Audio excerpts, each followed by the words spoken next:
Hello and welcome to a long-awaited coffee vlog. Thanks to my, if you hadn't noticed, being away last week. You may or may not have noticed some video footage up on the channel of my endeavours in Chamonix.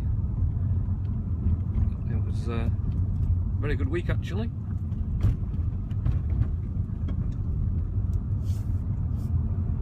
Nice and sunny, but at this sort of stage in the season, we're right at the end now anyway, so we tend to go late because we're fair weather skiers and snowboarders, so enjoy the nice sun rather than being out in blizzards and freezing cold and getting icicles hanging off your nose, which is something you don't want.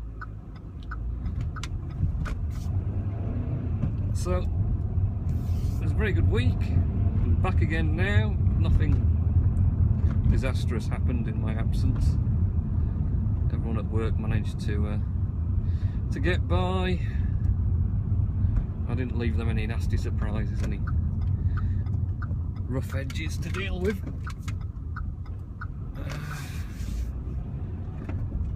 And I'm now heading from Brighouse back to Halifax to lock up work and then go home.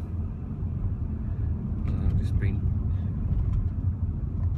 dealing with some financial issues at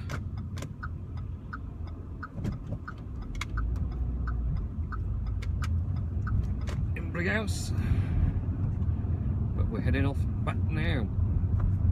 So it's been happening in the 2 weeks I've been away. Well, quite a lot really. Probably the biggest thing for me was the Apple event, which, as I was away, and bless them, away from the boys, got a chance to watch the Apple event pretty much in full, undisturbed, and it was quite good. Actually, I really enjoyed it. Some surprises. Good news for me, a bit of a cheer. They covered the Apple TV, but no updates. Yes, so I don't have to update my current ones, so that's good. But looks like they're going to be doing. They're not updating the hardware, but they've dropped the price, so they want to shift more. And if they're going to be shifting more, they're probably going to be putting more content on it. I mean, I know on the event they mentioned HBO, but I mean that's of no interest to the UK people. But hopefully we'll see more content popping up there. Although, to be fair, as a device, the Apple TV for me is fantastic because it streams all my iTunes library,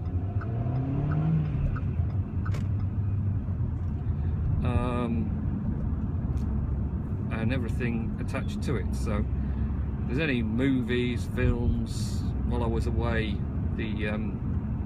all the footage was taken from the camera. That was all, I could stream that onto the 50-inch TV we had in the apartment via the Apple TV from my MacBook Air, and I'd obviously taken loads of stuff that I'd downloaded and we could watch while we're there.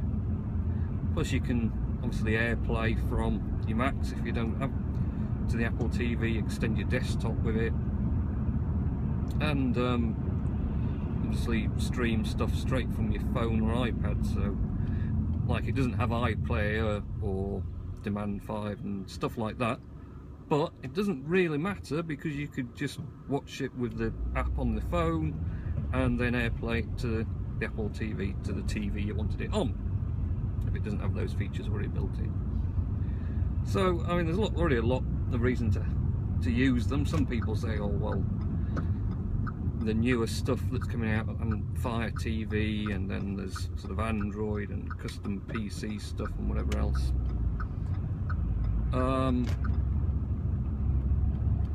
you can use there a lot better and whatever else. But you know, for me, it does what I want it to, in an uncomplicated and simple fashion. So hopefully happy with it. So yeah, like the Apple TV, they haven't brought out a new one, so I don't have to worry about buying a new one or thinking that I might want to buy a new one. And yeah, hopefully we'll see some more content going up there from them. But if nothing else, it's you know, it's great, and drop price, great for people if you have the opportunity to pick one up. And the next on the agenda, and something I've not heard, you normally hear most of what they're going to do in these events, but not heard on the rumour mill, the research kit, which I mean, alright, I think most people are probably going to listen. Boring old stuff from Apple. What do I want to know about this in the first place? But it is one of the innovative things that they do. They've taken the time and spent the money on something that isn't really going to benefit them as a company, which, you know, you don't often see that sort of thing happening in businesses. Businesses don't spend money on things that aren't going to earn them money in the first place, and it's something that, you know, is going to roll out, and all the current iOS generations available iPhones, I presume iPads probably as well, would benefit from this research kit, which will in turn benefit medical researchers, and, you know, in the end benefit everyone who is unfortunate enough to suffer themselves or have someone in the family suffer from various conditions that we get, such as Alzheimer's and Parkinson's and things like that. I mean, I've got family with Parkinson's, and I've had family pass away with other sort of degeneratively aged diseases and things, and anything that can help this sort of thing is good. So it's nice to see Apple branching forward and saying we're going to do this and help researchers learn about this, and it's something people can opt into. I mean, some people might say, well, I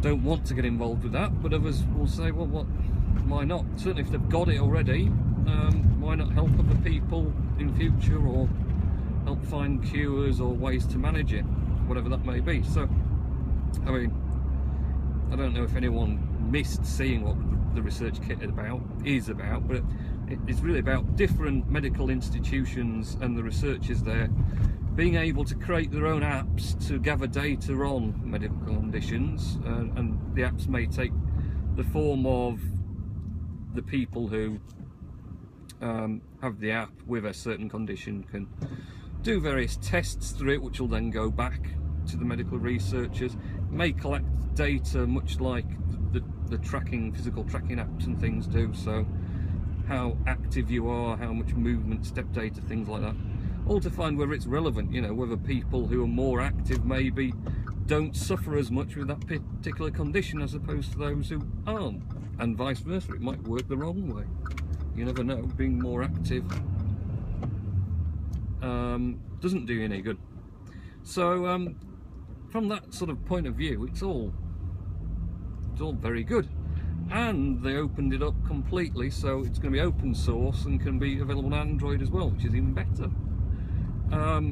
So that side of things, really, you know, I was impressed with it. It's not very interesting to the average person, but it's quite impressive that they are thinking ahead and doing that as something that isn't really going to make them any more money, but, you know, it is going to help a lot, so you can't argue with that. So that was research kit, quite impressive. Then sort of the big bone of contention, we all knew it was coming really from the rumours, a 12-inch MacBook Air, although it's not an Air, it's just a MacBook now. They're going for the single name term, the sort of Superman, Batman, Madonna, so MacBook. This one we just call MacBook. And yes, it's certainly it's piqued people's interests. I'm not sure. People are sort of hedging bets. Some people think it's fantastic, others think, what the devil's that? You know, there's been sort of complaints, well, it's using a tablet processor, it's going to be so underpowered, why would you do that? Alright, it's made it fanless and quiet, but why make it so thin when you're sort of losing out on power? It's got a Retina display, it's got 8GB of RAM and 256GB super fast. You know, one of the latest very fast SSDs. So it's going to run super quick with loads of storage. You know, it's got this USB-C port, new standard, which again is going to be an open standard, so I mean that's good. It's going to be appearing on, I think, the Google devices as well, the Chromebooks, and probably other Android devices, so it's not going to be a unique to Apple device. So one port, whether it's for input and output of data, the USB devices or whatever else, or for charging or whatever you want to do, you just got that one port to put it all through. I mean, for me, it would be very annoying to have that, because you're going to need an adapter that's going to give you charging and maybe a USB port. Then you're going to have a hub to that port, and maybe you'd want output. So you're going to have billions of adapters, so you're going to have to carry about loads of adapters, or you're going to be plugging them in. It's going to be like cable hell. I mean, I know they said, oh well, everything's in the cloud nowadays, so people don't need to connect up, and you can use your Apple TV and do it that way, and it'll be dead easy to share your screen or share data that way, and then download everything from iCloud. I think they are going to be devices for a specific kind of market, which is going to be sort of content producers that travel a lot, and need the sort of the power of a laptop with keyboard and whatever else that a tablet won't provide, but don't necessarily need to have all that connectivity. They want something nice and light. I mean, you know, it's probably going to be about as heavy as an iPad Air anyway, as such. Price tag seems a bit pricey, but again, you know, I think they're targeting a certain market, and the people that need that are going to go, that's fantastic value, because it's going to do what I want, and make my life better, you know, if I'm traveling a lot. So, you know, I think the people who say, oh, well, what are they doing with that? I don't understand it. It's not the thing for you, so you don't understand it, and that's why. So just ignore it as far as Apple's lineup goes, because the people it is for will just think that's just what I've been waiting for from Apple, and they'll buy it up in bucket loads and think it's fantastic. So I mean, making no odds, Apple are very, very good at this sort of marketing and working out, you know, where their market stands, where they can move product into. There's probably been a heck of a lot of research into users and what people use the MacBooks for before they've come to this. So it's going to be a phenomenal success because they know what they're doing. Like I say, there'll be plenty of people who, well, I know there are plenty of people who just go, oh, what the devil are they thinking of? It's stupid. But you know, if it doesn't make sense to you, it's because it's not something for you. But that doesn't mean it's not got a place, because, you know, Apple haven't done it just on a whim. They know exactly why they've done it, and they know where it's going to. So it's a very good MacBook. It's going to suit the people it suits. Interesting about the colours. Well, colours and Force Touch, but first the colours. The first time seen MacBooks in different colours. Will this be a trend? They're going for this gold on everything, and of course we'll get to the watch shortly on that.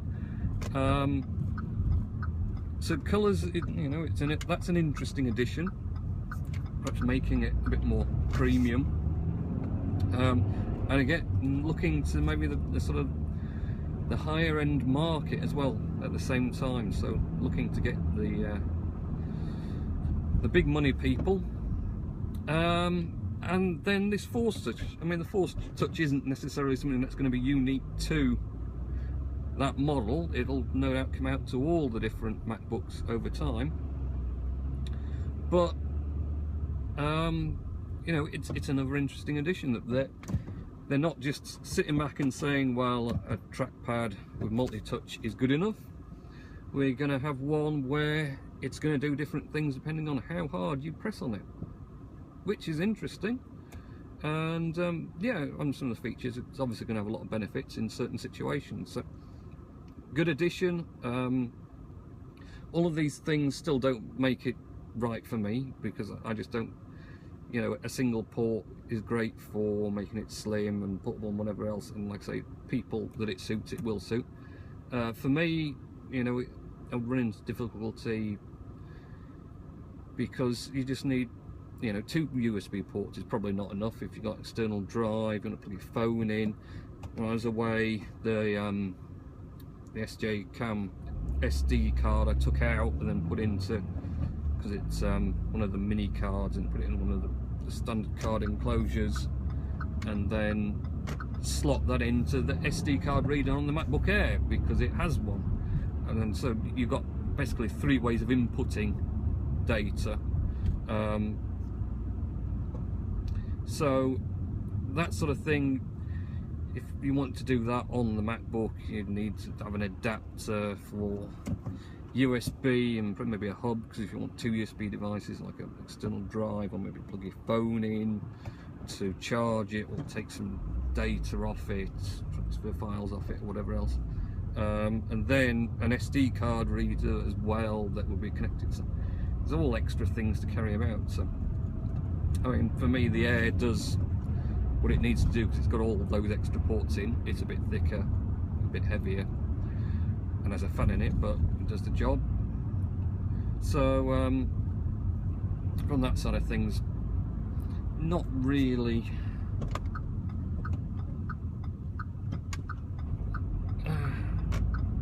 my cup of tea, the MacBook. But like I say, I think they will sell a lot of them, and they know who they're selling it to already, who's going to buy it, because Apple are clever like that.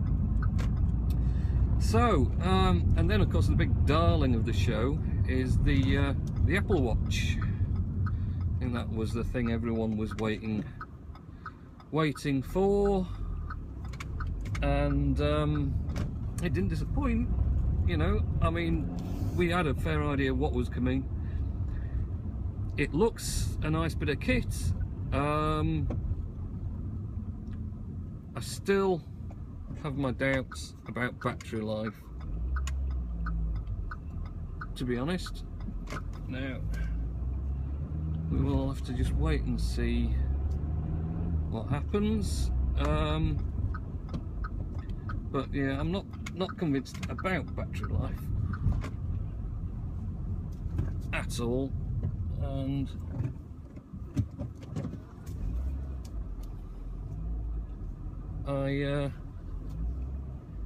you know, the pricing, if it does what you want it to, then it's going to be good. But you know, it's still expensive. Right, I need to take a short break to do some work at work, and then I'll be back.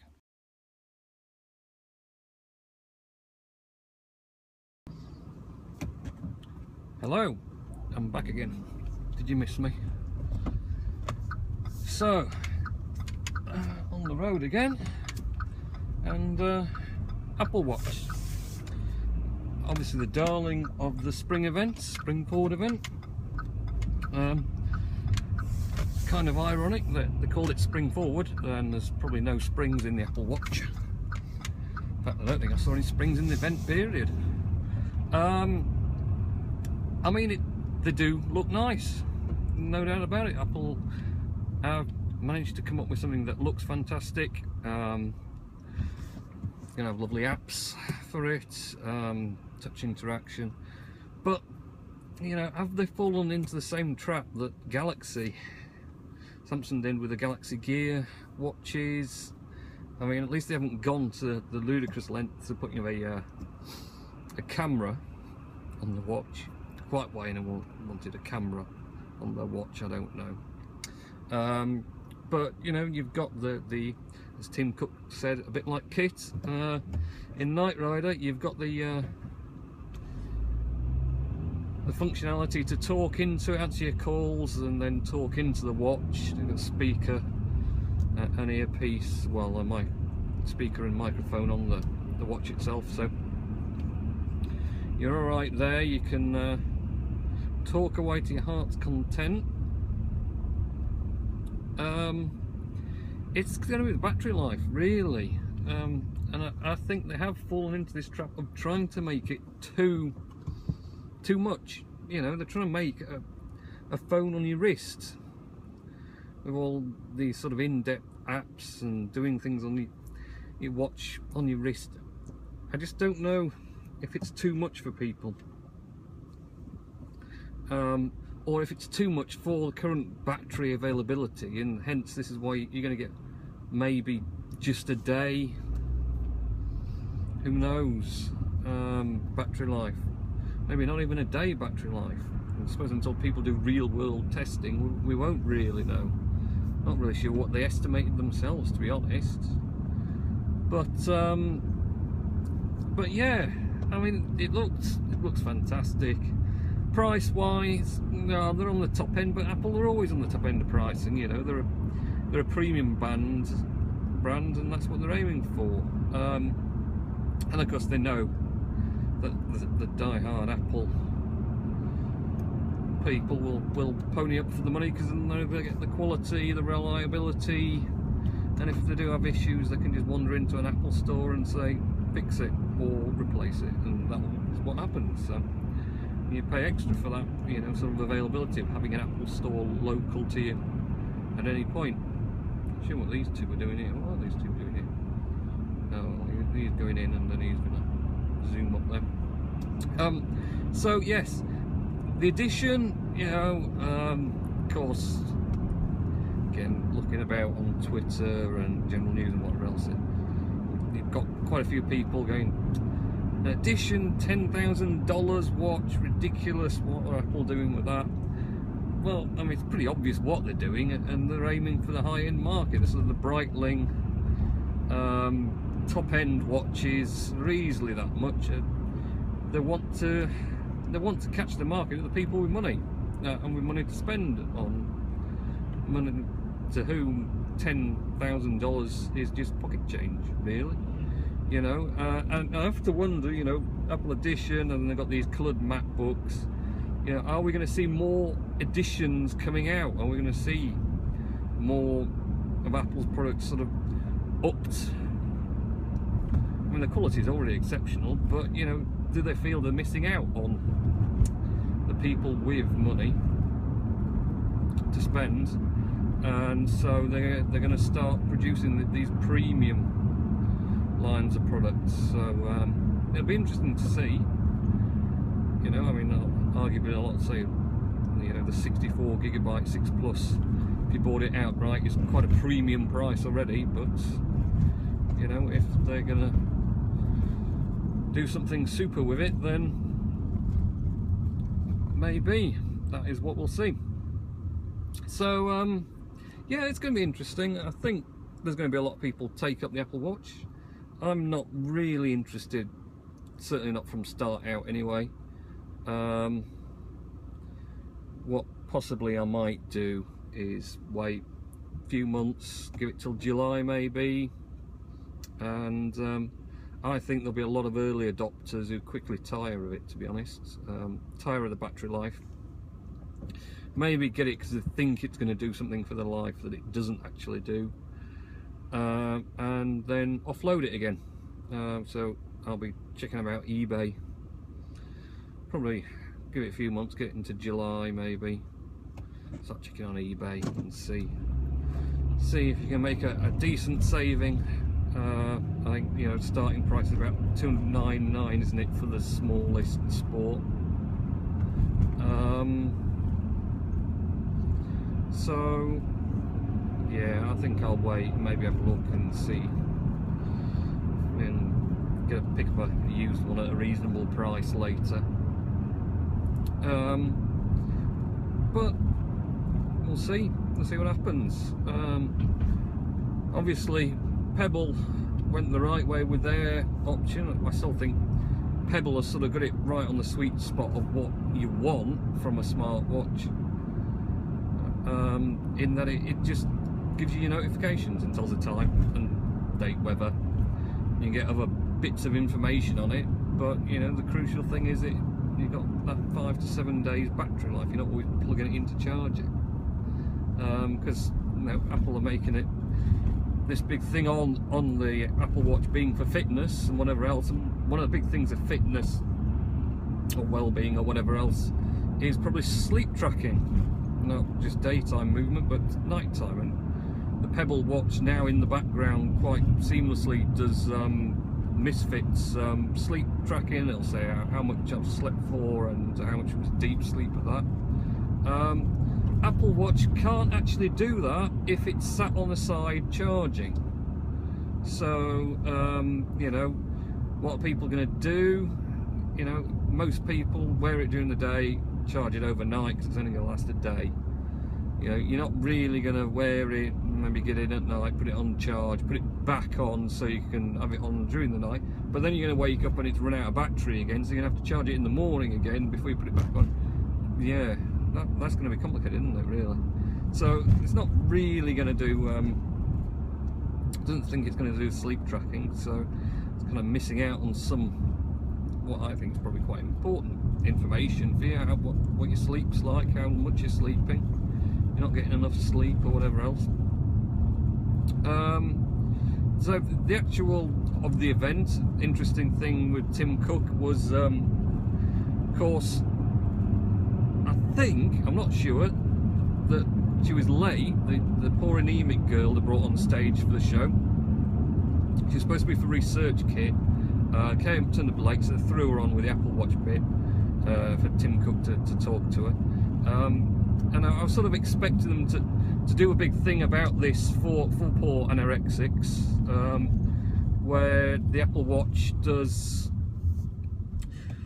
keep track of your eating patterns, and if you're not eating enough, we'll direct you to the nearest Italian restaurant for a decent pasta feast to deal with that problem of being undernourished. So yeah, all good to her, the poor girl.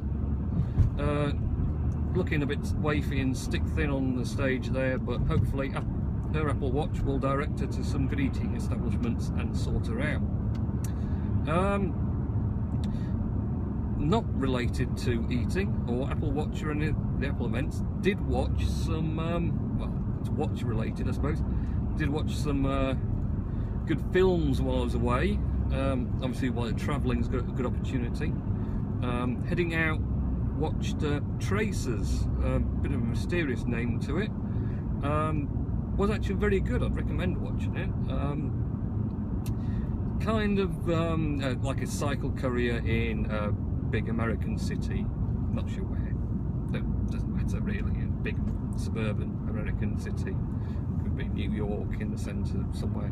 You know, cycle courier comes across some so they're free runners, so you know, doing all the athletic jumping over things and bouncing about and whatever else, and then he progresses on, joins them, and various bits and pieces I won't go into because it would spoil the film, but very good film, full of action, very exciting, really enjoyed that. And then heading back again, I watched The Internship. Wasn't really sure what to expect from it.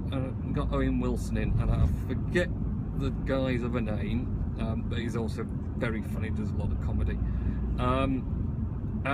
Yeah, that is hilarious, really worth watching, because it's actually about these two middle-aged salesmen who obviously lose their jobs, so that they're looking for jobs where there's probably not any in their particular skill set of just being salesmen, and that's about it. And they come across the idea of going for an internship in Google, which is interesting, as they have no idea about computers at all, really. And it just follows them. It's so funny, really hilarious. Because I don't know how much of it is based on fact of what Google offices are like. You know, you hear all these myths about Google being, you know, all the offices are like a soft play for adults, basically, and you know, all the ball pits and slides and who knows what else goes on. And obviously this kind of embellishes on that idea. How much of it was based on fact, and how much of it is on the sort of urban myths, and they've just embellished it more for the film. But it's just hilarious, and watching them go through all this process and whatever else. Well worth watching that, the internship. Very funny. Also, a bit of a surprising one. I wasn't sure what to expect from it. John Wick, which is an absolutely cracker of a film. Obviously, if you're of a nervous disposition and don't like guns and violence, probably not for you. If you're a bit squeamish, don't like blood, definitely not for you. Otherwise, yeah, well, roaring action, guns, shooting, people dying left, right and centre. John Wick, really enjoyed it. Say not for everyone, but you know, I really enjoyed it. It was quite a good film. One I wouldn't recommend, Interstellar. I think it's Interstellar. And I think I'd heard quite good reviews about it, to be honest. So I had some expectations of it. I have to confess, after watching it, completely confused. No idea. Absolutely no idea how it works, what was going on. No, you know, if anyone's watched it and knows what happened, don't tell me, because it gave me a headache in the first time. I don't want to have any more of a headache. It's completely loopy. But there you are. So that's some of my sort of film tips from being away. Like I say, there was a few more I watched, but those were the main ones that I really sort of got into and thought, yeah, these are good.